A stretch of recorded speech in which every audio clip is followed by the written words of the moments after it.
state. But a lot of people don't like to play the game because they don't have a threshold of pain. And there would be some pain, but not a lot. The pain would be really there. So we're going to meet again by phone at 3 o'clock, and we'll let you know. Israel President Trump, you're very deep with Benjamin Netanyahu. Coming in tomorrow. Yes, you mentioned in the past you're concerned about Israel being too small geographically. Would you support annexation of parts of the West Bank by Israel? Well, I'm not going to talk about that. It certainly is a small. It's a small country in terms of land. See this pen, this wonderful pen? My desk is the Middle East. And this pen, the top of the pen, that's Israel. That's not good, right? You know, that's a pretty big difference. I use that as an analogy. It's pretty accurate, actually. It's a pretty small piece of land. And it's amazing that they've been able to do what they've been able to do when you think about it. There's a lot of good, smart brain power. But it is a very small piece of land, no question about it. Mr. President, you said earlier that Elon Musk is doing everything with your say-so. So is there everything that he has done thus far from the old agencies, shutting off access, getting access to federal payments, that all has you're okay with all of that? For the most part, yeah. If there was something that didn't have my okay, I'd let you know about it really fast. So you think there's some areas where you wouldn't let him work because he has conflicts of interest? If there was no, I haven't seen that.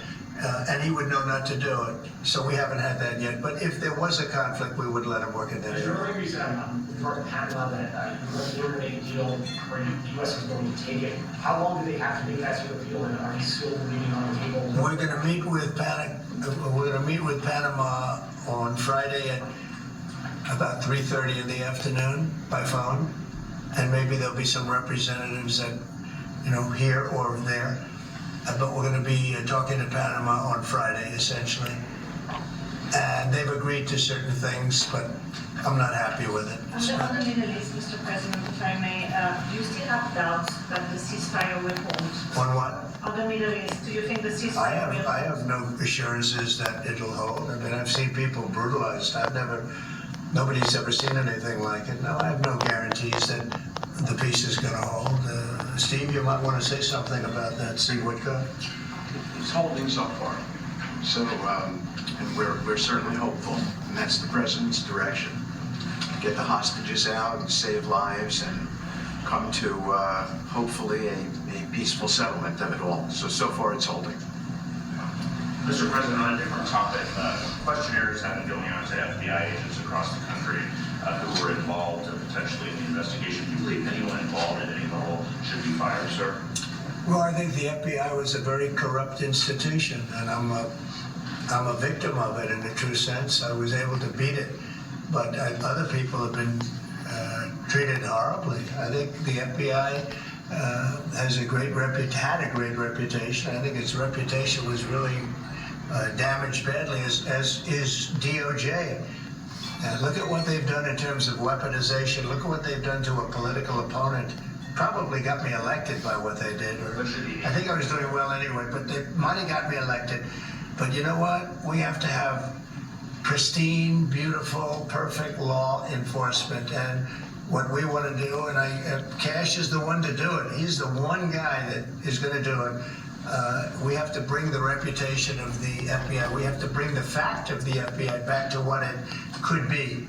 Not even to what it was, even better than it ever was.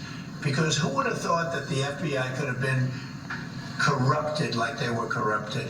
Who would have thought that would have happened? Who would have thought they would have been used to go after, political opponents, essentially, but me being the number one, and so many other things beyond that. And they've been hurt very badly, and we'll see what happens. But Cash is the one to do it, and I hear he's doing very well. Cash will straighten it out. We have great confidence that we can make the FBI great again. Okay, one or two more and we'll be done. Tulsi Gabbard's nomination is... Say it? Tulsi Gabbard? Yeah, I think Tulsi's going to be doing okay. I'm not sure. I can't guarantee anything, but she's liked by so many people, especially people in the military and law enforcement. She has a little bit of trouble with some senators over her thoughts on Edward Snowden. I know Snowden, you mentioned in the past you're thinking about pardoning him. Are you still, and what do you think about that? No, I don't talk about it right now. I just, people feel very differently. Some people think he should be pardoned, and some people think it would be a terrible thing to do, but I don't get involved in that.